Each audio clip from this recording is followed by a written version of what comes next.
నేను మీ అడ్వకేట్ లోకేష్ రెడ్డి. ఈ రోజుల్లో మనం ఎక్కడ చూసినా ఎవరికి ఏ చిన్న అవసరం వచ్చినా అప్పు చేయడం అనేది సర్వసాధారణం. అలానే మనం అప్పులు ఇస్తూ ఉంటాము, అప్పులు తీసుకుంటూ ఉంటాము.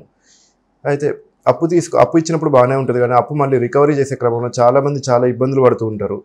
ఒక్కసారి అప్పు తీసుకున్న వ్యక్తి డబ్బు మళ్ళీ తిరిగి కట్టాలంటే చాలా ఇబ్బందులు పడుతూ కట్టే క్రమంలో చాలా సతాయిస్తూ ఉండటం ఇలాంటివన్నీ చూస్తూ ఉన్నాం.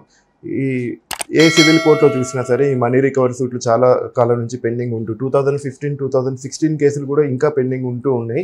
ఒకవేళ సూట్ డిగ్రీ అయిన తర్వాత కూడా మళ్ళీ ఈపీ ప్రొసీజర్లో కూడా చాలా లేట్ అవుతూ ఉంటుంది. దీనన్నింటికి ఒక సొల్యూషన్ ఉందండి. మీరు ఈ రెగ్యులర్ మనీ సూట్ వేసుకునే కన్నా సమ్మరీ సూట్ వేసుకున్నట్లయితే ఎవ్రీ 10 డేస్కి ఒక వాయిదా వచ్చి కేసు అనేది ఒక 3 to 6 మంత్స్లో డిస్పోజ్ అయ్యే అవకాశం ఉంది. సో రెగ్యులర్ సూట్ కన్నా ఈ ఆర్డర్ 37 సమ్మరీ సూట్ వేయడం వల్ల ఈ మనీ రికవరీ అనేది త్వరగా అవుతుంది. ఒక్కసారి సమ్మరీ సూట్లో ఆర్డర్ వచ్చిన తర్వాత వాళ్ళు డిఫెండెంట్ ఎవరైతే ఉంటారో వాళ్ళు కనీసం అప్పీల్కి వెళ్ళే అవకాశం కూడా లేదు వాళ్ళకి.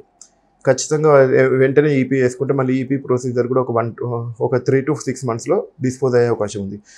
సో మనం కేసు మొదటి నుంచి లాస్ట్ వరకు చూసుకున్నట్లయితే సమ్మరీ ట్రయల్లో ఒక 2 to 3 మంత్స్లో మెయిన్ కేసు డిస్పోజ్ అవుతుంది. ఆ తర్వాత మళ్ళీ ఒక 2 to 3 మంత్స్లో ఈపీ అనేది డిస్పోజ్ అవ్వడం జరుగుతుంది. సో రెగ్యులర్ సూట్ వేసుకునే కన్నా ఈ సమ్మరీ సూట్స్ వేసుకోవడం అనేది చాలా ఉత్తమం.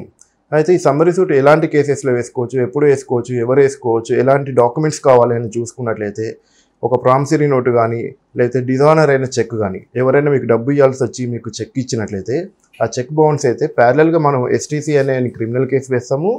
ఆ క్రిమినల్ కేసు కాకుండా ప్యారలల్గా మీరు సివిల్ సూట్ కూడా వేసుకోవచ్చు, మనీ రికవరీ సూట్ కూడా వేసుకోవచ్చు.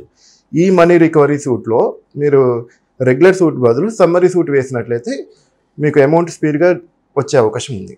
అదే క్రమంలో తీసుకున్న అప్పు తీర్చే సమయంలో కొంతమంది చెక్స్ ఇస్తూ ఉంటారు. ఆ చెక్ మళ్ళీ వేసుకున్నప్పుడు బౌన్స్ అవ్వడం, చెక్ బౌన్స్ అవ్వడం అనేది జరుగుతూ ఉంటుంది. ఈ చెక్ బౌన్స్ కేసులలో కూడా మీకు ఇప్పుడు హైకోర్టు డైరెక్షన్ ప్రకారం ఎస్టీసీ ఎన్ఐ చేస్తున్నారు, అంటే సమ్మరీ ట్రయల్ కేసు చేస్తున్నారు. ఈ కేసులలో మీరు కేసు డిస్పోజ్ అయ్యే వరకు కూడా అవసరం లేకుండా మధ్యలో ఒక 20% ఇంటరిమ్ కాంపెన్సేషన్ కూడా మీరు ఒక చిన్న పిటిషన్ వేసుకోవడం వల్ల తీసుకోవచ్చు.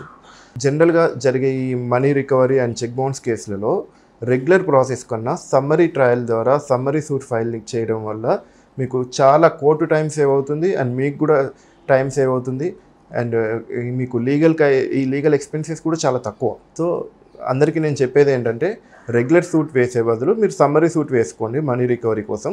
అండ్ చెక్ బౌన్స్ కేసెస్ అయినప్పుడు మీరు ఎస్టీసీఎన్ఐ ఎలానో ఇప్పుడు డిఫాల్ట్గా అదే చేస్తున్నారు కాబట్టి చెక్ బౌన్స్ కేసెస్ కూడా మీకు ఇప్పుడు ఈ రోజుల్లో అయితే 6 మంత్స్ నుంచి ఒక 1 yearలో డిస్పోజ్ అవ్వడం అనేది జరుగుతూ ఉంది.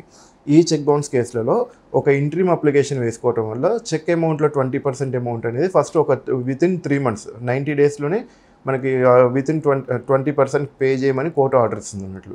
దీన్ని ఇంట్రీమ్ కాంపెన్సేషన్ పిటిషన్ అంటారు. ఈ చెక్ బౌన్స్ ఫైల్ అయ్యి సమన్ సర్వ్ అయ్యి మన రెస్పాండెంట్ కోర్టుకు వచ్చిన తర్వాత ఫస్ట్ వాయిదాలో ఇది వేసుకున్నట్లయితే ఆ రోజు నుంచి ఒక 90 days లోపల మీకు ఫస్ట్ చెక్ అమౌంట్లో 20% మీకు ఇనిషియల్గా ఇంట్రీమ్ కాంపెన్సేషన్ రూపంలో మీకు వచ్చే అవకాశం ఉంది.